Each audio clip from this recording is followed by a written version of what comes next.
both sides are trying to attack the other person's capital. But the Confederates have the other problem that Richmond is not only the capital of the Confederacy, the capital of Virginia, it has the only major producer of artillery in the entire Confederacy, and it's a major railroad hub. So it's like everything all coming into this one place. And you don't see that generally in America. Like American state capitals, generally kind of sleepy. Yeah, Austin's an exception. But like, I'm from Illinois, Springfield, Illinois is like a whole bunch of nothing. You know, most of the country, the capital is kind of a nothing town, especially the eastern half of the United States. The western half tends to be a little bit different, not always, but anyway. So we've set up the whole weapons, we've set up all that.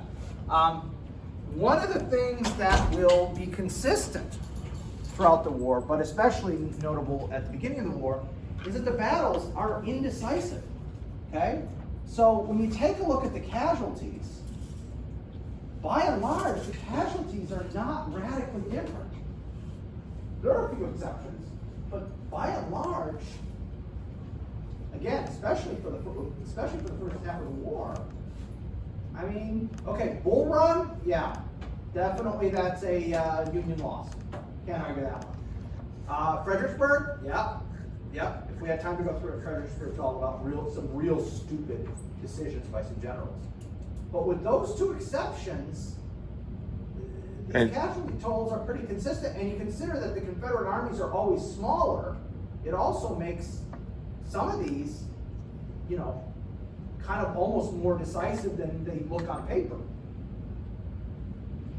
And why is that? Well, because of the weapons. Because as we talked about, we've got newer weapons, not the newest, as we covered last time. The French and the Prussians are using needle guns. They're using bolt-action weapons already. Not metallic cartridge bolt actions, but bolt actions nonetheless. But we're using newer weapons in the sense of rifles and the mini bullet, but we don't have new tactics. We're fighting each other just the way Napoleon fought in his era, which was by this point, 45 years earlier, but we don't have any new tactics. And so that's why you get these inconsistent, indecisive battles. And most of the time, especially in the early half of the war, you win the battle just by the fact that the other guy leaves. Not by the fact you destroy his army, because that doesn't happen until the very end of the war, then the army actually gets destroyed. And not because you are chasing after the enemy as they leave. That's the other thing. When you go through and read about these individual battles, it's really stark compared to, like, World War II is the thing I grew up reading about and thought was the most amazing thing. What's always about pursuit? You're always chasing after the enemy, okay? And they're running away. Most of the time in the Civil War, we fight a battle, somebody decides, I can't lose any more men, I'm out, they leave, and the other side just says, okay, see you later. Like, that's insane. You don't fight that way. You don't let your enemy get away because you're going to have to fight him tomorrow. So again, our tactics stink, but we've got these weapons that are killing people at a prodigious rate. Now, let's bring in the Navy. And our Navy representative is not here for the Navy part. Oh my gosh, she's going to kick herself when she finds out this. So let's talk about the Navy and what the Navy's role in all this. So this is an ironclad. This is the new innovation on the sea during the Civil War. Now, an ironclad is not the same as later what will be a battleship. Let me explain why. I mean, it's a ship in battle, so. In the vaguest sense of the word, yes, you are correct. However, in a more detailed sense, what an ironclad is you take the hull of a regular wooden ship and you simply bolt huge iron plates to the side of it. Okay, this is a Confederate ship, okay? And that's literally all they have done. And that, if you notice, look how low in the water she sits. Okay? You do not want to be out at sea on a vessel that has got like, what, a foot, 2 feet? 3 feet between the water and your deck because she can get swamped by ocean waves. So these are coastal vessels or river vessels. They cannot go out to sea. And that's why, even though you're going to see ironclads in the Civil War, for ocean-going fleets, it's going to be 30 years before you get the modern all-steel battleship. It's going to be 30 years. And it seems like, well, they did this. Well, that's going to require steel, not iron. Because iron is so heavy, it's going to weigh down the vessel. Steel is heavy, but they figure out that whole trick of making steel float. And that's science, and I don't do it, and I don't understand it. It's all magic to me, because when I go to wash dishes, if I drop that steel fork in my sink, it sinks to the bottom. So how they make metal ships float, I do not understand to this day. I've had people try and explain it to me. It's all magic. Okay, I just qualify that under science equals magic. That's how I do it in my mind. I mean, okay? heavy planes fly, you know? Yeah, that's heavy too. Serious wizardry right there. That's serious wizardry right there. Clearly, and I say we start burning people at the stake. So anyway, so the ironclads are your major innovation because you're going to have ships that are almost bulletproof. Like these large caliber naval guns can't defeat the iron plates. But you can only take them certain places. So you're not going to get a huge revolution where these are just going to dominate everything because they can only go on the rivers or very near the coast. In fact, the USS Monitor, one of the two most famous ironclads in the Civil War, will sink after the war when she's being towed out at sea. She's towed behind a regular sailing vessel. They get hit by some weather. She starts to get swamped. And she goes down. And they only recovered her within the last 10 years. They recovered her turret, because she's the one with the big round turret. So they recovered her turret and a few other parts. They didn't bring up the whole ship, because it's basically just a bunch of iron plates. The wood is all rotten. And it's just a bunch of iron plates on the bottom of the ocean. I think they should have recovered the whole thing. If you're going to go through the trouble of getting the one part, just bring it all up. But hey, whatever. So the Confederates, as we saw, remember we saw how much shipbuilding they had, how much naval ships, all that kind of stuff. The Confederates are never going to be able to build a huge fleet, even just of regular wooden ships. It's not going to happen. They don't have the resources, they don't have the ports, they don't have the skilled workers. Prior to the war, most shipbuilding was happening up in New England, New York, New Jersey, that whole area. Okay?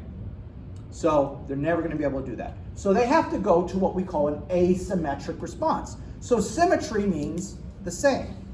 Asymmetry means different.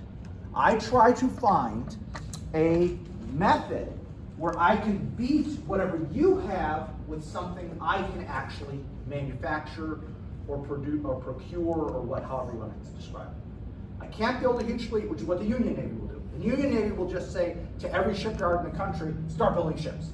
And they'll just buy them like crazy, okay? The Confederate Navy can't do that because there aren't enough shipyards. So what do? They go with mines, naval mines, okay? In those days, they called them torpedoes. I know nowadays a torpedo is an offensive weapon that you shoot and it goes out at a distance. That's not what they called what we call a naval mine. You know, those things that just float in the water and wait passively for you to hit them. They call those torpedoes. So you remember there's that famous thing where Admiral Farragut says, damn the torpedoes, full speed ahead. What he's saying is, I know there's mines out there, we're gonna punch right through. We're gonna see if we can make it, okay? And also, by the way, land mines there start being land mines during the Civil War, and they're called like land torpedoes or something like that is what they call them, okay? Yeah? What else? Commerce raiders. So they are going to have a few ocean-going warships. But rather than have those ocean-going warships target other warships, because they know they'll lose because the Americans have a lot more of them than the Confederates do, they say, we arm these ships, we outfit these ships, we send them out to sea. Your job is to attack Union merchant vessels. And if you can take what they have and bring it back, that's awesome. So they're loaded with weapons or whatever, yes, we want that. If you can't bring it back, just sink it. Because it hurts the U.S. economy. So they're okay with that too. And the commerce raiders become a real kind of boogeyman for sailors, merchant sailors. They're even sinking ships in the Pacific Ocean. In fact, the last Confederate vessel to surrender was fighting out in the Pacific. And it was like 3 or 4 months after the end of the war that they found out the war was actually over. Blockade runners. Well, blockade runners are ships that are going to merchant vessels who are going to try and fill up with cotton and tobacco and indigo and those kind of things, run through the blockade, make it to England or France, trade that stuff for weapons, and then run through the blockade again to get it back. And I'll show you how successful they were. I have a stat on that. And then lastly, the ironclads. They do build a few ironclads. The most famous of which is the CSS Virginia. The Virginia fights the Monitor. There's that famous Battle of Hampton Roads, which is arguably the most famous naval battle of the entire Civil War, and it lasted 1 day and it involved 2 ships. So.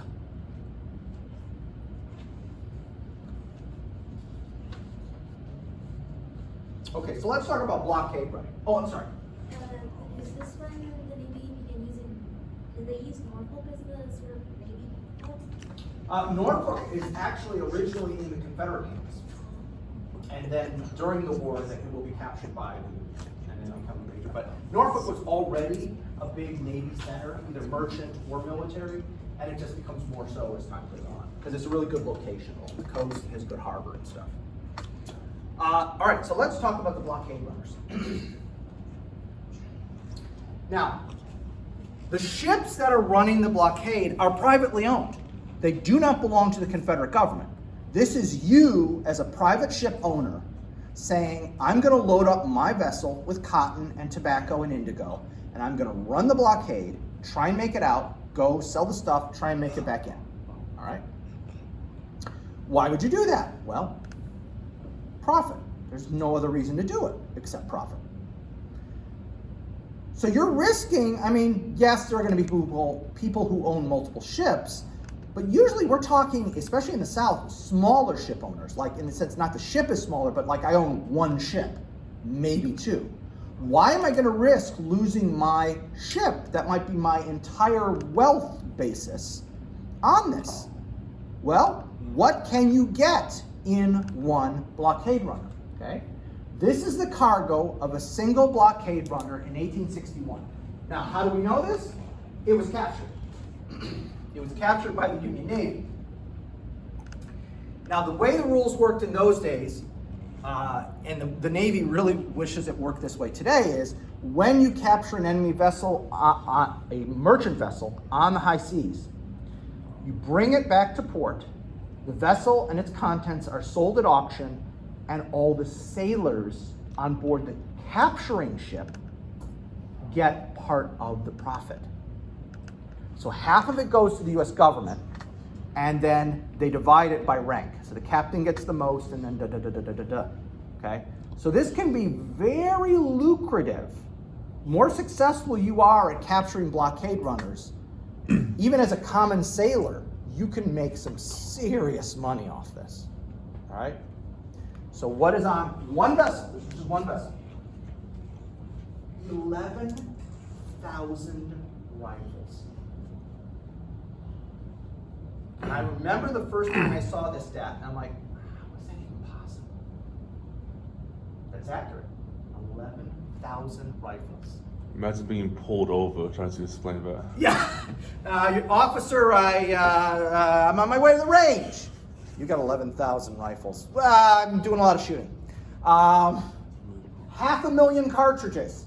So that's the pre-made cartridges, which is just paper or linen with a bullet, and a right amount of powder. Okay, so we're not using, don't think American Revolution, the powder horn nonsense. No. These are pre-made cartridges, and when you go into battle in the Civil War, you're issued 50 rounds or whatever many rounds. You got them in your cartridge pouch. You pull it out, you tear off the end, you pour in the powder, and then you drop the round in, ram it home. Then from your other pouch, you got your percussion cap, place that on, pop, okay? Oh, and 500,000 percussion caps. If we got 500,000 rounds, you need 500,000 percussion caps to go with it. Now that would be staggering enough, but we're not done. 4 cannon. And because you got cannons, you have to have 7 tons of artillery ammunition. That's 1 blockade runner. So I think you can see why, as a ship owner, I'm going to be willing to gamble that ship. Because if it makes it back, oh man, the Confederate government desperately needs all this stuff. They're going to pay prime dollar for this. And I can demand gold. You can set your own price. Pretty much. Pretty much. I'm not going to have to worry about that Confederate funny money, paper money. I want gold. Here's how much I want. Now, obviously, you're going to look at what other people are getting. You're not going to ask some insane price because they'll just say, no, we're not going to pay that. Okay, But, this makes a lot more sense. I looked at what a blockade runner actually looks like. Okay. It's huge. It it makes is a much big more ship. sense. Yeah. It's a big ship. I was imagining one with a small, like Like a schooner or something. Yeah. Yeah, no. It's a big ship for the era. Okay. Oh, no, I just. Okay. All right. Now, what are your odds of succeeding, however? That depends on what year it is. You see, in 1861, you've got a 90% chance of making it. So heck yeah, I'm going to take that chance, right? I'm going to take that chance. In 1862, you've got a 1 in 8 chance, which is about 15%. just invite 7 friends. There you go. There you go. Okay, still, I'm willing to do that. By 1863, my chances dropped to 75%. Okay, I'll still try at 75%. By 1864, it's getting uglier. And by 1865, forget it. I'm not risking my ship. Okay. Why does it keep changing? Well, what's happened to the Union Navy in the interim? It's grown. The Union Navy, by the end of the Civil War, is arguably either the 2nd or 3rd best Navy in the world. Now again, it doesn't have as many ocean-going vessels as it has river and coastal vessels. So, like, we're not going to go toe-to-toe with 1 and 2 if we're 3. We'd probably lose that, unless they attacked us. Now, if they attacked us, we'd wipe the floor with them, okay? Because we'd be on the defense, plus we're really good on coastal and ocean and river vessels, okay? But yeah, the Union Navy's gotten massively bigger. The other thing people forget is there are fewer ports. So every time the Union captures a port, you can't sail there anymore. So that's also why your odds drop drastically. By the end of the war, there's only like 3 ports that are still open. All the Union has to do is just put like 20 ships in each place. How are you going to get by 20 ships?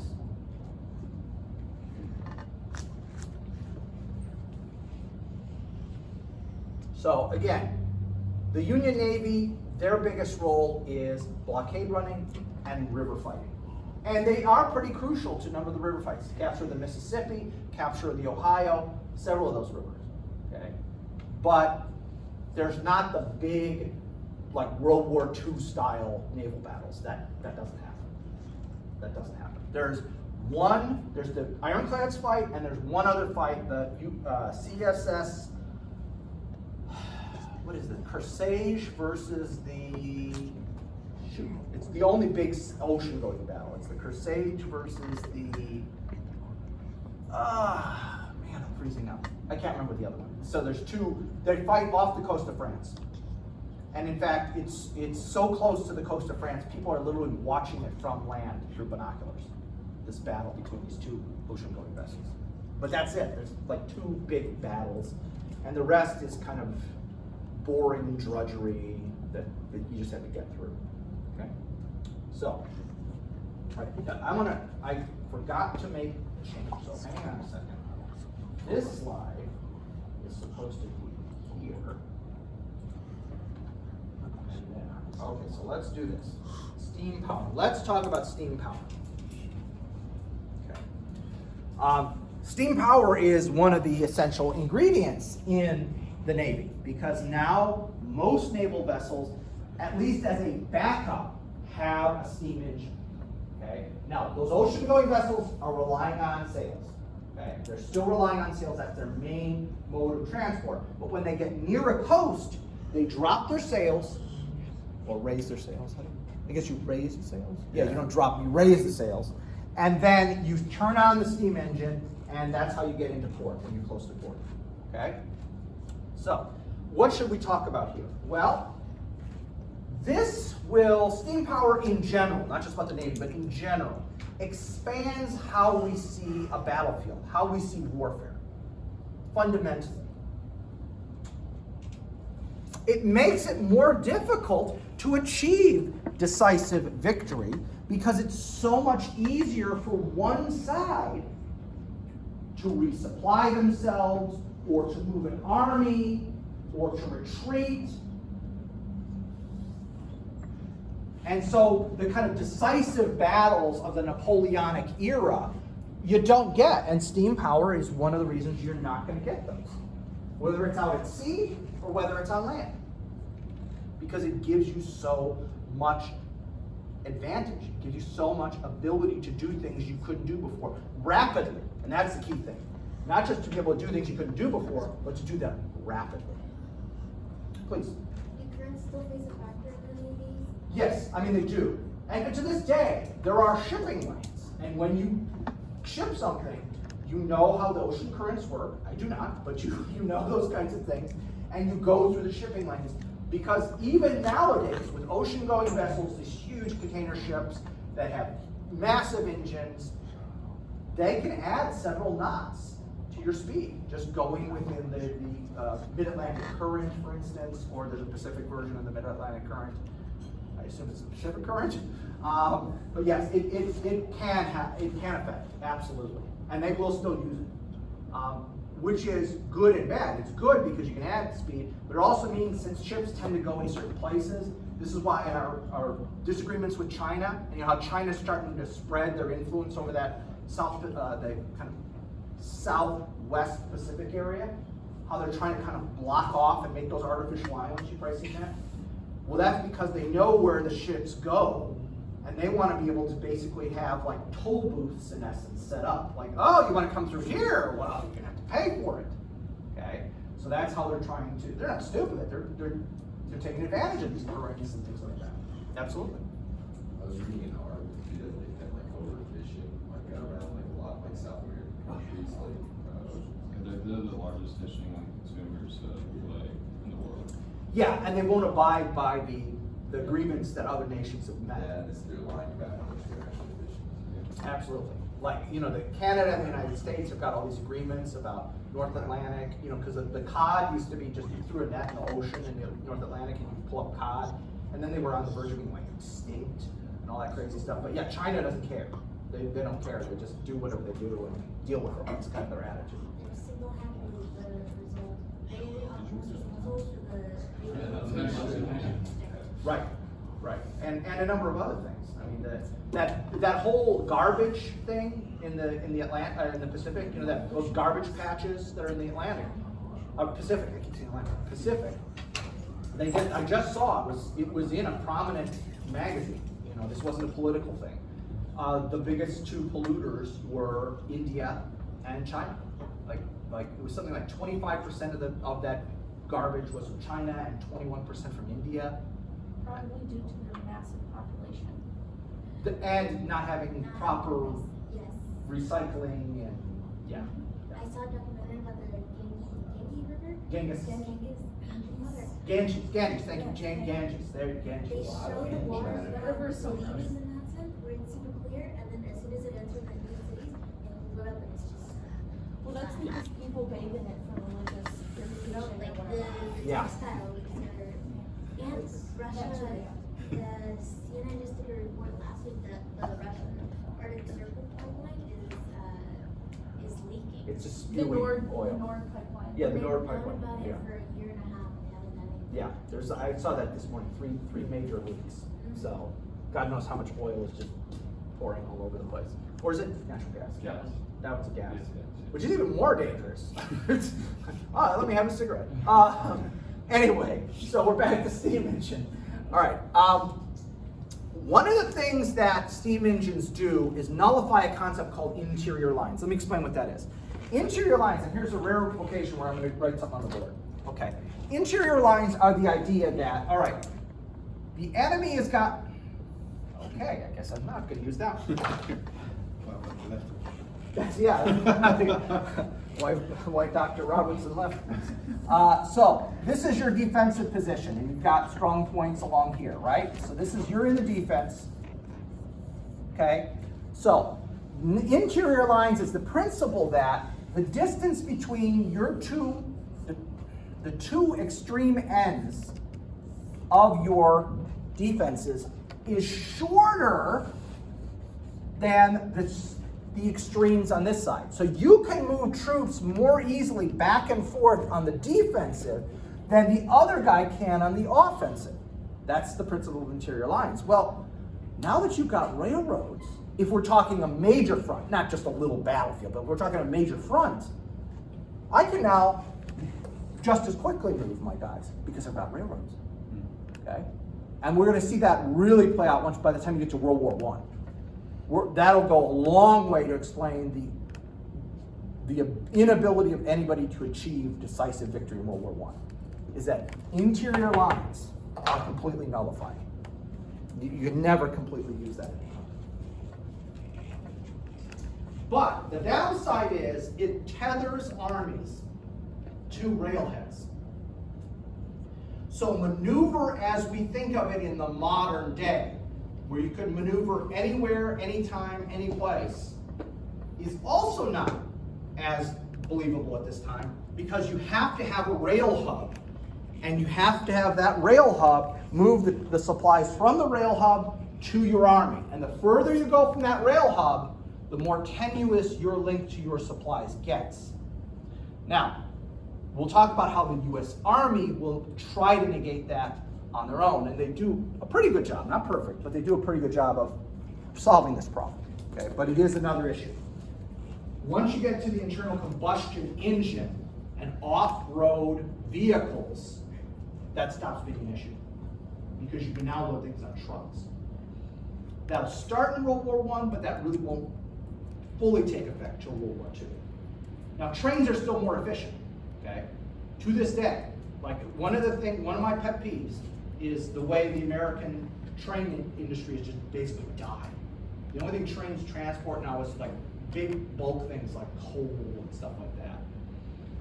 If we had the amount of rail in this country we had, say, at the end of World War II, we wouldn't need the interstate trucking system, which would mean the highways wouldn't be as torn up. You wouldn't be using as much gas. You wouldn't be being as much rubber. You wouldn't have all those issues. But we allowed it to deteriorate till by the 70s, it was almost complete. It had to almost start over at that point. And that was when Amtrak was formed, which has not exactly been a winning success, but they tried to negate some of those problems and did largely succeed. The Amtrak shut it down as well. Yeah, they're falling apart too. There's all this talk about high-speed rail. Just fix the rail you got. Let's not, this whole, oh, we can need high-speed rail so we can go across the country in 3 hours. Dude, seriously? The rails suck. Just take all that money you're gonna spend on high-speed stuff and just make what you got better. That seems like a leap. Like, oh, this all sucks, so let's build something else that's even more expensive, more difficult to do, and, okay, I don't get that. You Anyway, know who's the worst city in that problem? what's that? Chicago. Politicians keep on taking away from the metro budget and using it for their own goals, and it's been like that for 15 to 20 years. Yeah, see, when I was growing up in Chicago, the L was great. You know, I took the L every day for college and for my master's degree. I lived at home and was a commuter student. It was awesome. It was efficient. It wasn't always clean, but it was efficient, and it got me where I needed to go and stuff. But yeah, I mean, that's when you do that kind of stuff. And then you have cities, Western cities like ours, who never had public transport and are trying to do public transport. But I mean, Houston's so big. I mean, how could you do proper? I love they're doing the street. I don't know what we call it, streetcars. What are we calling it here? They're just calling it a train. It's great, but if you're not living in this kind of narrow area, it's really of no advantage to you. There's large portions of Houston that don't even get the buses. Yeah, I mean, because it's just so massive. And that's, again, that's one of the problems that the Western and cities that really came up after World War II have faced that as a massive problem. Cities that were pre-World War II became big, generally had an infrastructure already built. But anyway, that's neither here nor there. All right, so that was steam power. So let's talk about railroads, because steam power obviously affects both railroads and water. So let's go ahead and take a look at that. So what are your advantages to railroads? Well, there's several, okay? Number one, capacity. A Civil War era, and again, it's way different now, but a Civil War era rail car could carry as much as 15 tons. One car could carry 15 tons. So that meant a single 10-car train, which is not long, that's just 10 cars, could have as many supplies as 150 wagons. And not just the wagons, you've got to have a minimum of 4 horses, mules, or oxen pulling that wagon. Okay? So don't think like the TV thing where it's just a couple horses. No, that's fine. If you're carrying serious supplies, you got to have some serious horsepower, literal in this case, horsepower to pull it, or mule power or ox power, depending on your point of view. Okay? So again, that's a massive difference. Massive difference. So capacity is one point. Speed. A train travels 5 times faster than a wagon in that era. Obviously, they travel much faster now. But in that era, given the safety abilities, you're not going 50 miles an hour in a train in that era. It's more like 25, 30 miles an hour, tops. Okay? And that's only in nice long stretches where you can see for miles and there's nothing going to block it. You're going anywhere near curves or uphill or any of that, you're going to slow down. You might be only going 10, 15 miles an hour in those areas. Okay? And that means if you can go faster, I can take more round trips. So in the time this one wagon train of 150 wagons went from point A to point B, I could go there, back, bring another load, back, and bring another load. I can get 3 loads there in the time these guys can do 1 load. Okay, so that's huge. That's a huge improvement. Dependability. Mules, oxen, technically, and horses have minds of their own. Especially mules. Mules are noted for being incredibly stubborn and not wanting to do something. Horses are more compliant. Oxen are oxen have a lot of power per tonnage, but they're very slow. So that's another factor. Horses are going to be your fastest, oxen are going to be your slowest, but they can pull more than the same amount of horses can do. You literally got to think about all this thing. If you're a logistician in this area, you got to go, okay, what do I want to use? These guys have got better pull power than a horse, but they're incredibly stubborn and they're a pain to deal with. These guys can pull a lot per animal, but they're really slow. These guys can pull the least per animal, but they're really fast. So you literally have to have like 3 categories of supplies. If they've given you all these animals, and you're the logistician, you got to figure this out. You got to go, okay, priority supplies, here. Then this, then the really heavy stuff. That's literally how you have to prioritize your stuff. Because you know the animals act differently. You don't have that with a locomotive. A locomotive is a locomotive is a locomotive. And yes, some can only pull 10 cars. Maybe there's bigger ones that can pull 20 cars. But even then, they usually like hook up 2 locomotives. They don't, in those days, they didn't just have a bigger locomotive, generally speaking. Okay. And availability. It's easier to produce more and different kinds of engines or rolling stock than it is to produce the animals. This is the Industrial Revolution. I can churn out this stuff. Animals have a gestation period. And then usually about a year before they're mature enough to actually be able to do the work. So when you combine gestation period with approximately a year to get one horse, one mule, one ox, it's gonna be, I don't know, like 15 months, 18 months to produce one animal. I'm probably producing rolling stock in days, and even engines in a week, 2 weeks. You can't compare those. You just can't compare it.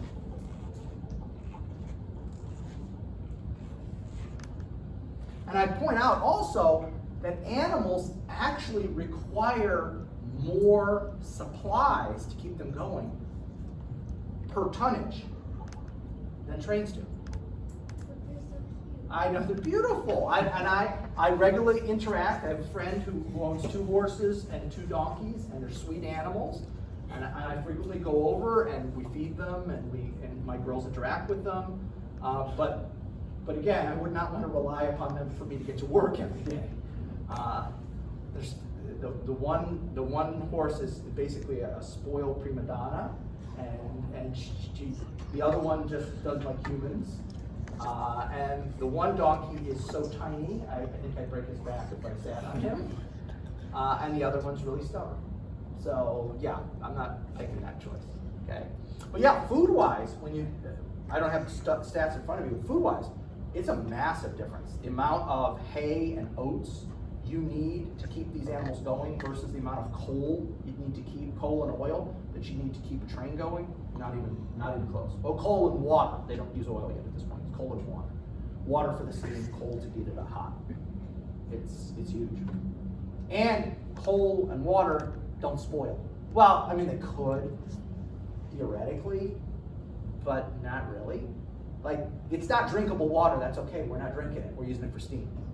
And the coal, I don't see how, I mean, if the coal was soaking wet, I guess maybe it wouldn't burn until you dried it out, but whereas hay and oats, you get those wet, you get mold production, you can throw it away. You can't feed it to your animals, they're gonna get sick. Okay.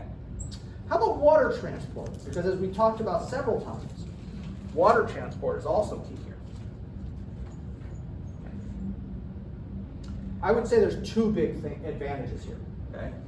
Number 1, security. This is a quote from Sherman, okay, from William Sherman.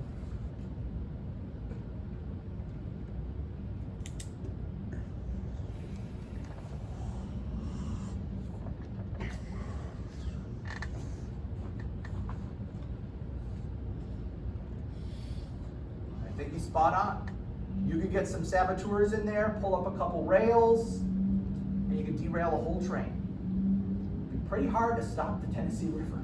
Oh, you can try, but I'm pretty sure the steamboats could just blow through any kind of blockade you put up. They could just smash right through it. And as we talked about, it is still the most effective, economically effective mode of transport to this day. Which again, we're so used to thinking flying or something like that. No, for overseas shipping, it's all container ships. It's all container ships. And then capacity is the other huge thing, okay? An Ohio River steamship could have 500 tons of supplies. That is enough to feed 40,000 men and 18,000 horses for 2 days. It would take 5, 10 freight car trains to do the same thing. One ship, 50 cars. And again, these can be derailed. It's almost impossible to stop a steamboat.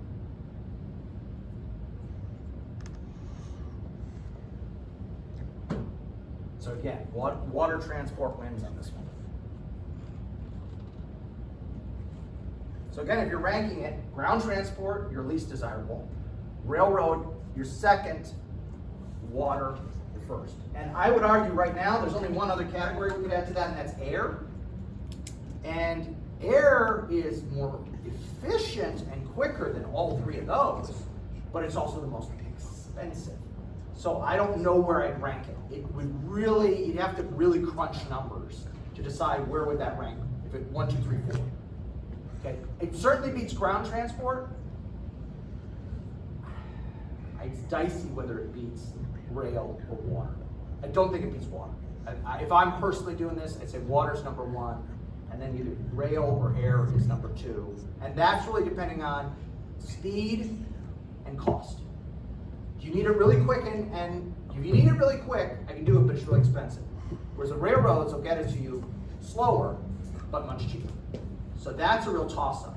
That those two are kind of tied for second and third somehow. Water's best, ground transport, trucks nowadays would be the least desired. So again, we're 100 and something years, 150 something years later, and some of these are still absolutely true. Yeah, we don't have horses and mules, we've got tractor trailer semis, but the principles are the same. And it's nice when you have a nice road network. How'd that work out in Afghanistan? How'd that work out in Iraq? They don't have nice road networks. So ground supply was a real pain. And yeah, you could send helicopters, kind of the Vietnam thing, fly them in with helicopters, that's great. How expensive is that? Because aviation fuel is a lot more expensive than diesel, even before the recent unpleasantness, with the economy. Still way more expensive, okay? How much can you transport on a helicopter? The bigger helicopters, like the Chinooks, you can transport quite a bit. But again, it's relative. It's all relative. I mean, it's a lot for a helicopter compared to a tractor trailer. Maybe a quarter of what a tractor trailer can carry. Maybe. And any insights? Have you ever traveled on a Chinook? No. Okay. I never understood why helicopters use different type of gas. I was really like, why? Yeah, I know. It's mysticism in my opinion too. It has something to do with the flying. They need higher octane, basically. My dad used to most of work them on are just helicopters the in the offspring. National Guard, Yeah. and that's why how I was able to go inside the Chinook. I just thought it'd be really cool. But he explained it once. Yeah, it's again, they need much higher octane fuel because their engines are performing at a much higher rate than say a car engine. And that's how it's explained to me, that they have to, and you cannot take a chance it ever stops. So the performance level is even that much higher because, your engine dies, that potentially it could be deadly. If you're on the highway, going 80, sure, gotcha.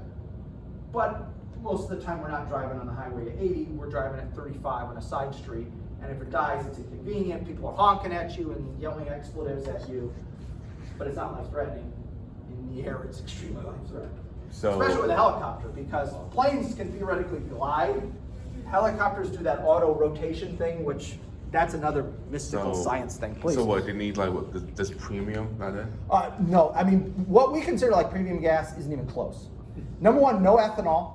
Aviation fuel has no ethanol in it at all. And so it's a much purer gas. And then it's, again, they kick up all those other things. And then when you get to real aviation fuel, like JP8 and stuff like that, they add all kinds of other stuff to it. I knew a naval aviator. Funny story. So I know this guy was a naval aviator, and he's on an aircraft carrier. And this aircraft carrier, I forget which, was one of the older carriers, because this guy his prime was in the 80s. He was on this aircraft carrier, and somehow, and don't ask me how this happened, the avgas got into the water supply at some point, and they flushed it out and flushed it out and flushed it out, but he said it was still horrible. I mean, you could smell it in the water, you could taste it, because only the best for our servicemen and women. And so he said the funny thing was he had this skin condition before he served on that ship, and after showering in the avgas water, never had that skin condition again. And he could never figure it out. So I'm telling this story to my priest, who happens to be, before he became a priest, he was an aviation mechanic, and he's a pilot, a licensed pilot. I'm telling him this story, and he goes, "Oh, I know what that is." I go, "How?" He goes, "Oh, JP8, they put antifungal stuff in, so that it's when it's in these big tanks, you don't get fungal growth. So see, he said your buddy had some kind of fungal growth. His whatever skin condition was fungal, and then he bathed in this stuff with the antifungal stuff in it, and it cured him.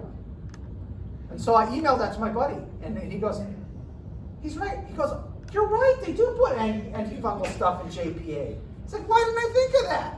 Okay, so I don't know. I kind of wasn't paying full attention. Okay. All I know was so we should bathe in jet fuel. No, that's not what I said. Not what I said. And it was only trace amounts in the water. But he did say he tried never drink the water when he was on that ship. He would shower in it, but he would always try and get bottled water or sodas or whatever because it was just so nasty. Anyway, so again, transportation's huge. Logistics are huge. People don't like to talk about it. It's not cool. It's not battles. It's not glorious. You don't win without good logistics in the modern era. And I would argue the modern era of warfare is civil war to the present. Now, some people might take it a little 10 years back earlier to the Crimean War, or 10 years later to the Franco-Prussian War, but right around this time, okay? Now, let's do just a couple more about logistics, because I'm not done.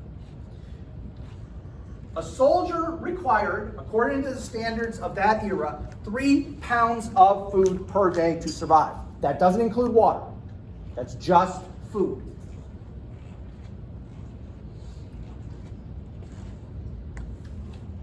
That would provide you with around 3,000 calories, which, if you're me, would make me even fatter than I am now. However, if you're marching around on campaign, especially wearing wool uniforms in the summer in the South, you're burning off that 3,000 calories by like lunch, all right? You burned them off already. The daily ration for the Union soldier, this is what was authorized by regulations. It wasn't always what they got. That's a key thing. What's authorized by regulations and what you get depends on where you are, what the circumstances are, etc. Okay? Now, this is what it was supposed to be though. 20 ounces of fresh or salt beef, or 12 ounces of pork or bacon. And I should have said salt pork or bacon. That's more properly what that should have been. Why? Because pork is fattier, and the idea is that more fat, more calories, good for you. Okay? So that's why beef is leaner than pork. So pork, you get less, beef, you get more. Now, has anybody ever eaten actual salt beef or salt pork? Not beef jerky. No. That is not the same thing. Okay? Have you ever actually eaten salt beef? I did an experiment years ago. And I went ahead and took a cheap piece of beef, trimmed off all the fat, cut it into cubes, and salted it the way you were supposed to salt it in that era. Which involved putting it in a Ziploc bag, salting it, putting it in a Ziploc bag. The next morning, draining all the fluid out of it, putting another layer of salt, putting it back in the bag for about 5 days. Okay? By the end, it would have hurt to have hit somebody with that piece of beef. I'll say that. There was like no moisture left in it. You could not eat it as it was. Not because of the hardness. It was chewy. You could chew through it. But it was so salty. It was just disgustingly salty. It was inedible. Okay? So I tried to revitalize it by then soaking it in water to do that. Now, I only soaked it in water for a day or two. I can't remember if it was a day or two. And found that it was still relatively inedible, but I chopped it up really small and made stew out of it. And the reaction of my wife and daughters was, what in heaven's name did you do? This is so salty, it's almost inedible, this stew. And I put carrots in it, I put onions in it, I put potatoes in it to try and mask the saltiness, and it was still almost inedible. Okay? So that's one of the key things to understand. This stuff is horrible. You're not enjoying this. You're not enjoying this food at all. Fresh beef is great. Bacon is great. But if you get salt pork or salt beef, it's not good. Now again, it'll preserve it. It won't mold, but it's going to taste horrible. Please. Well, I don't know if you guys were in the Hispanic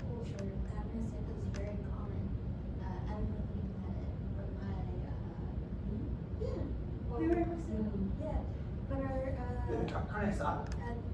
No. carne seca, it literally means, carne seca, it literally means dried beef. Oh, okay.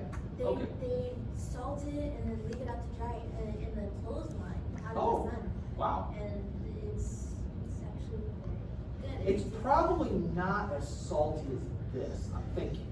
Because if you cut it, is it cut in thin pieces? Okay, so that'll help. Because if it's cut in thin pieces, it'll dry easier. And that's maybe where I made my mistake, but I was trying to follow the Army's recipe. And they did not have it in thin strips, they had it in chunks. So I think you're right. If you did it like that, it would be more like beef jerky almost. It'd still be salty, don't get me wrong. But I think it'd be more like beef jerky when it's in thinner strips, but as opposed to the chunks. That's why I had to, for 5 days, keep salting it, because I couldn't get the moisture out. So I totally agree with you. If you do it in strips, and maybe some of the beef was done that way, maybe I was reading like one version and there was another version, I totally understand that. But yeah, if you cut it in strips, that would make sense. Yeah, and there are places in the world to this day where certain types of fish or certain types of red meat are cured completely by the sun and wind.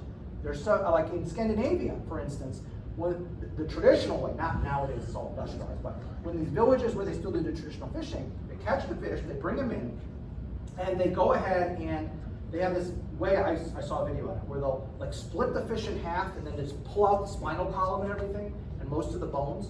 So it's just like a big fillet with the skin still on the back, and then they put them on these wooden racks and literally just dry them in the air, which to me sounds totally unsanitary and gross, but it works because of something to do, again, it was one of these things where there's like the jet stream or some kind of airflow, and there's enough sun even though it's cold, so they're kind of like freeze-dried almost. It's kind of like they're freeze-dried, and basically they're like wood when they're done. They like have the consistency of wood, and so you put them in water, and then they soak up the water and they become edible again. And I don't even think they use salt on those things. So yeah, there's lots of these preservation methods, and that actually sounds good. I'd like to try that. That kind of, does it do the Fiesta market sometimes? Have you ever seen it in Fiesta market? It varies. It's like I've seen a lot of other families do recipes, but my family does a. They do it themselves? separate recipe. Okay. Because yeah, I'd like to try that. So, but next time I'm going to Fiesta market, I'll try. Can you email me what that name was again? Because I'm going to keep saying carne asada in my head. But can you email me what that title was? Because I want to look that up. So this is horrible. This is nothing as tasty as that is, I'm sure. Okay, but that's just your meat. You're supposed to then get 1 pound of hard bread, or sometimes called hard tack, or 18 ounces of flour, or 20 ounces of cornmeal. And it totally varied, whatever they had. Now, 18 ounces of flour is probably your best bet. The problem is, most likely the flour is gonna have creatures in it. Okay, weevils or some other kind of small creature. So it's not terribly appetizing, but it's easiest to cook with because it's still loose. The hardtack, which they always refer to as crackers, this is not crackers, okay? I did not make these, but I had a buddy of mine at Leavenworth who was a Civil War reenactor, and he actually made hardtack. And you could beat someone to death with a piece of hardtack. I'm 100% convinced you could do it. It is utterly inedible, as it is. And what soldiers would do is, it's these squares, they're about yay big, okay? About 6 inches by 6 inches. And literally all it was flour, water, and salt, and then dried, okay? And what you do with them is you put them in a pan or something, and you use the butt of your rifle to grind them up, to turn them back into sort of flour. And then mix with the grease you can hopefully get from your meat to make something. Some kind of cake kind of things. Not cake like biscuits, I guess, but not leavened. It's kind of like a pancake, but gross. But yes, there you go. A gross pancake. Yes, that's how I would characterize that. And then the cornmeal was least popular with Northerners for obvious reasons. That was more of a Southern dish, so Northerners weren't as fond of that. So this would be your favorite thing to get, as long as it doesn't have stuff in it, which it usually did. And then it's a toss-up, which is worse, the cornmeal or the hardtack, because both were not liked at all. Okay? But we're not done yet. We're not done yet. There was other things you were supposed to get. Okay? In addition to the basic ration, which was the meat and the bread, you were supposed to have the following things divided between 100 men, or one company. Okay? So every company was supposed to get what you're about to see. And that was supposed to be divided up between the company, between 100 men. All right? So 15 pounds of beans or peas. Now that's really good. Beans and peas are legumes. Well, beans at least are legumes. I'm not sure if peas are legumes. I don't know about that. But that's great. All right, peas and beans, great. We all have had dried peas and dried beans. As long as they're properly reconstituted, they can be delicious. So that's awesome. This is a great addition to the diet, all right? 10 pounds of rice or hominy. I could tell you a lot of northern soldiers would have had no idea what hominy even is. And quite frankly, until I moved to Kansas many years back, I didn't know what hominy is. I had no idea. I will say, if you find out how they make hominy, some of the appeal goes away. I like hominy, but when you hear about putting lye on the corn, and that's one of the ways they create hominy, it removed some of my appeal for hominy, though I still like it, okay?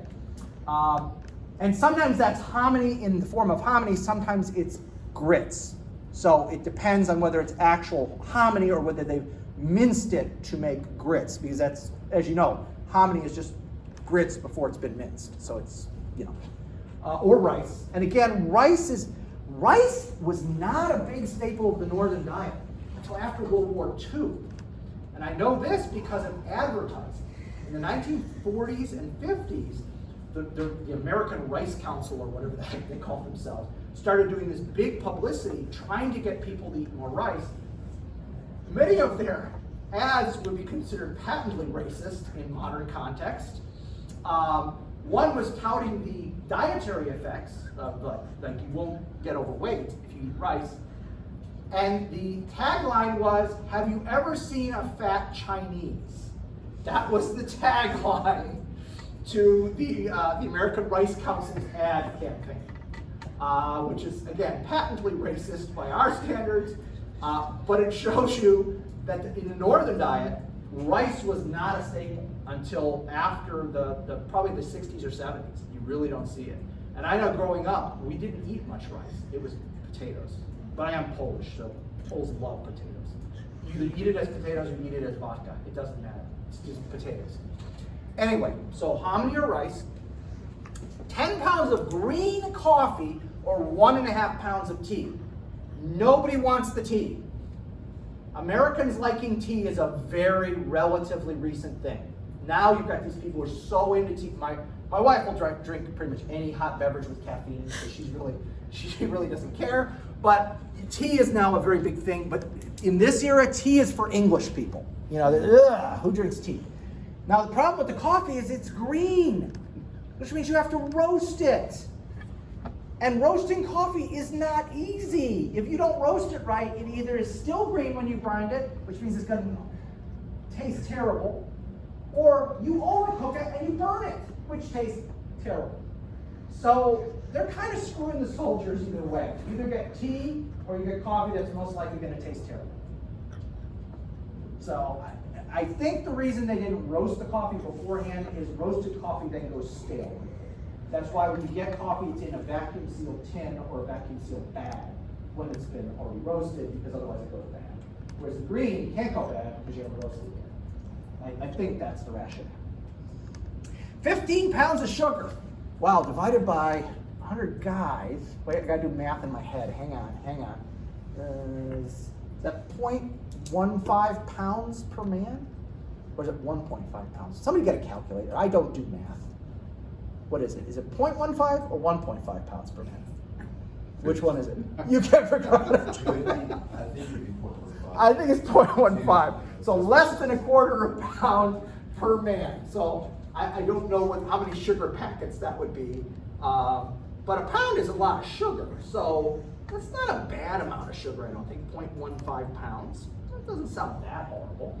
So for your coffee and your tea, Maybe like a tablespoon or something like that. yeah, I think a little bit more. I think a little bit more.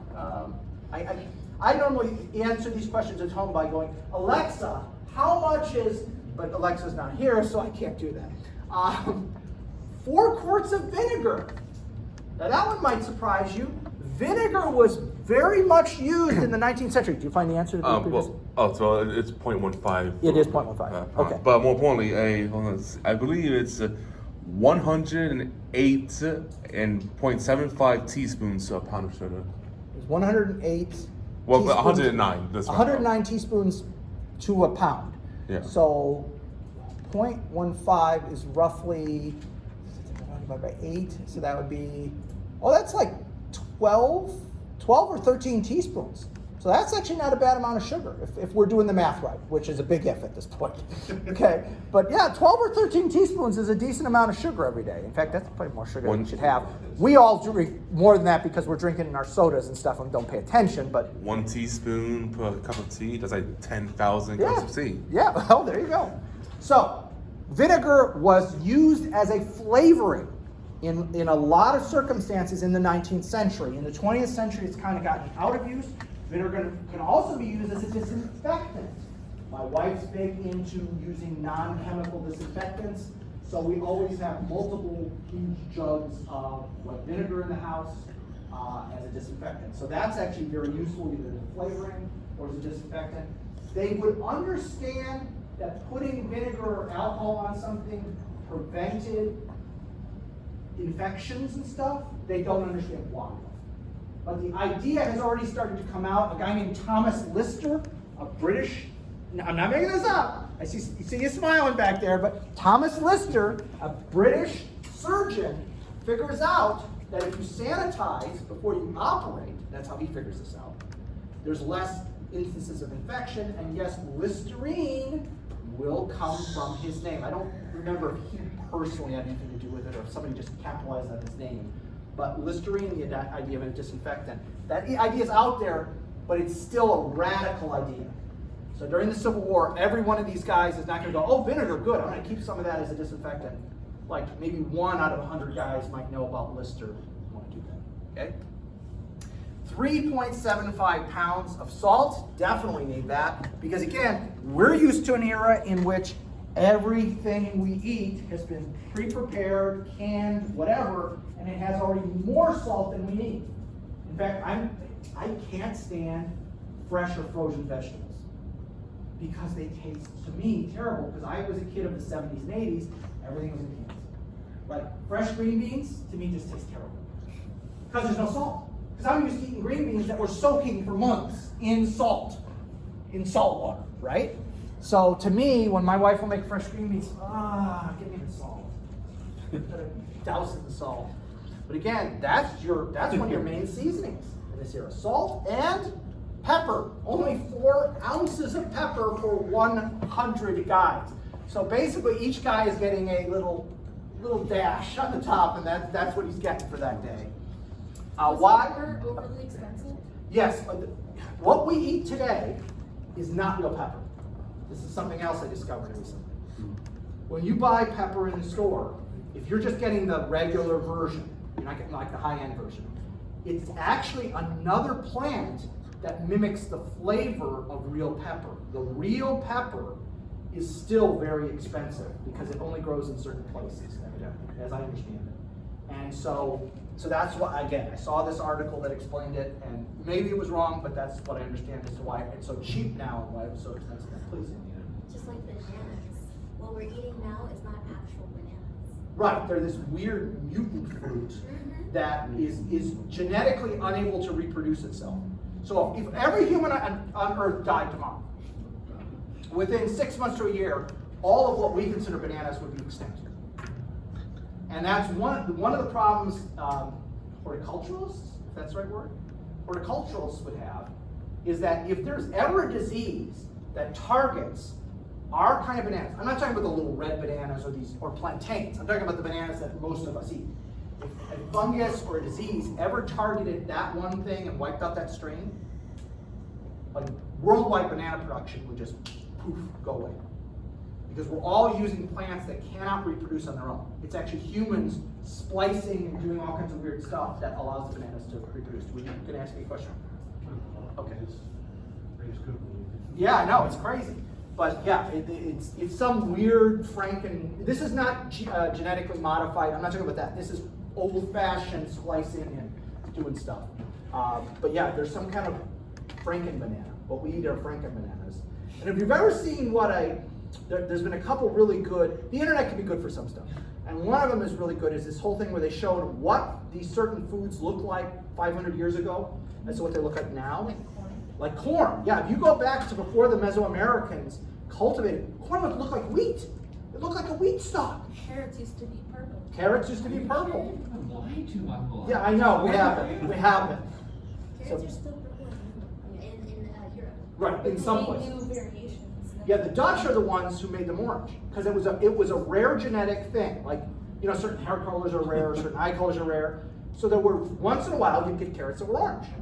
Well, because the Dutch have their royal family as the House of Orange, I'm not making this up, they said, hey, let's always breed for the orange kind to show our nationalism. And somehow, because the Dutch, remember, New York used to be New Amsterdam, the Dutch bring the carrots over first, and that stuck. And so in other countries, they have purple carrots, and I think there's even a couple, there's like a white carrot. It's not a parsnip, which also looks like a white carrot, but they have white carrots, purple carrots, orange carrots, and I want to say there's even like another one, but I can't remember. But yeah, so it's amazing. 30 pounds of potatoes, so there must have been a Pollock involved in the supply chain somewhere, or Idaho potato farmers, I don't know which. But 30 pounds of potatoes for 100 guys, which really isn't that much when you think about it. You're not even getting a third of a pound of a potato. I mean, I think you're getting like half a potato as what you're getting. I suppose if you made a giant thing of mashed potatoes and then dolloped it out to everybody, it would probably work. Wait, was this for both sides? No, this is just a union. Okay. The Confederate, I'll say ahead, I was going to say that for the end, but since you asked the question, the Confederate, they have standards, but the Confederates never meet those standards. Confederate soldiers are always underfed throughout the whole war. And basically the only times they do well is when they capture Union supplies. And one of the ways you could supposedly, this is according to Civil War veterans, you could tell after a battle which bodies were Union and which bodies were Confederate, not even by looking at the uniforms. Union bodies, this is going to be gross, but this is what they say. Union bodies would swell up because the bacteria and things in your gut would start to expand when you become deceased. And undertakers actually have to deal with this. There's a way that undertakers have to deal with this. So the Union bodies would swell up and get distended and disgusting. The Confederate bodies would never do that because there wasn't enough food and bacteria in their system. They would just be like, they said those would look like just like skeletons. They'd be so gaunt. Whereas the Union bodies would swell up because there's so much stuff in their body that's decomposing. And the gases it gives off. So, yeah, the Confederates never had a good supply line, and they were operating on very basic stuff. Cornmeal of some sort, rice if they could get it, minimal vegetables unless they could buy them locally. It was rough for those guys. And then lastly, 1 quart of molasses for every 100 men. Again, molasses is something that is used as a flavoring, it's used as a seasoning. Sometimes if you read the labels enough on products, they'll throw molasses in there just to darken it. Like ketchup has molasses in it. Why? To make it a darker red. Because if you just mash up tomatoes, you will notice they are a much brighter red, whereas ketchup is a much darker red, and that is from a little bit of molasses in there to darken the color. Barbecue sauce has a lot of molasses in it, which is all partly for the sweetness and partly for the darkness. So again, where am I going with all this? This is complicated. This is not easy. This is not let's just throw it together quickly. This takes a lot of planning. Now, are the union guys getting this every day? No, of course not. There's going to be supply problems, and they're not going to get, say, half of these maybe on a given day, especially when they're out on the march. Okay? But at least the union's trying to keep up with it. The Confederacy just can't. Okay? And a large part of that is because of what happens. I know I only have a couple minutes left here, but let's start this. What happens to the Confederate railroads? And we kind of alluded to this earlier, all right? We talked about logistics, that blurb you've already heard. One of the big problems with the Confederacy is they never take control of their railroads until February 1865, when the war is almost over already.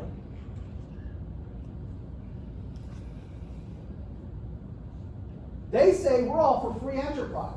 We're all for government non-intervention. We're all for local government. Remember why the income tax is collected by the states?